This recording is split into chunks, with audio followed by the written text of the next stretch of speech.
Now let's do some fun stuff. Go from Put Your Number in My Phone into One Summer Night, which is another fun little poppy fun song. And then you go Nude Beach A Go-Go. Now we're in full wacky territory again, you know? And then Goth Bomb, which is like a punk song in the middle of the fucking thing. Dinosaur Care Bears, which is like a weird experimental song that goes totally off the rails into just sounds like... I'm a big fan of songs that I feel like split an album into pieces, where you're listening to normal songs, and then there's one that's just so out there and goes so far off the path that it makes it feel like you've entered a new chapter when you get back to the album, you know? And that's how Dinosaur Care Bears is. It just kind of takes you in a whole different direction, and by the time you get to the next track, you're like, we're on a different album now, you know? Like, it might as well be. This album's long as shit. Sexual Athletics, which is almost similar to Dinosaur Care Bears in that it goes like in a really weird direction that's just kind of all on its own, but it has some fun lyrics. Jello, which I described earlier, it's a lot of fun. Black Ballerina. Picture Me Gone, which might be my least favorite song on the album because it's sort of a slow, almost...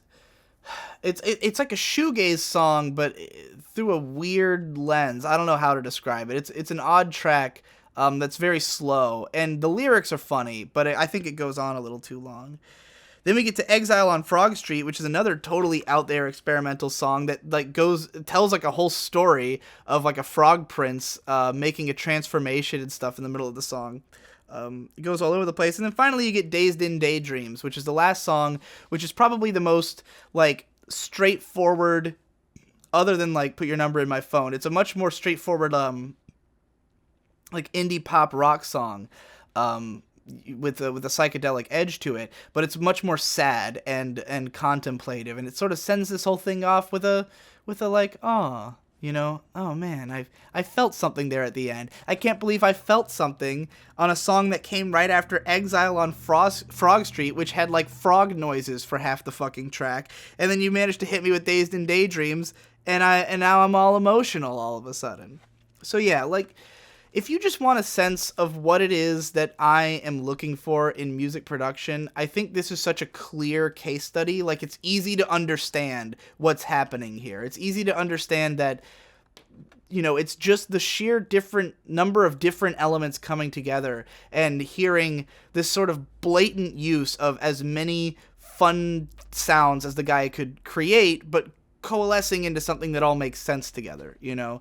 I mean, I could say the same thing about a lot of the albums I've been describing so far, stuff like Clarence Clarity and Katy Day and all these other albums, but in this one it's just a little bit more obvious, so I wanted to recommend it just to give that sense of like, this is why, this is a keystone to understanding my taste, and if you end up liking this album, maybe it'll help you to understand some of the other albums I've praised before.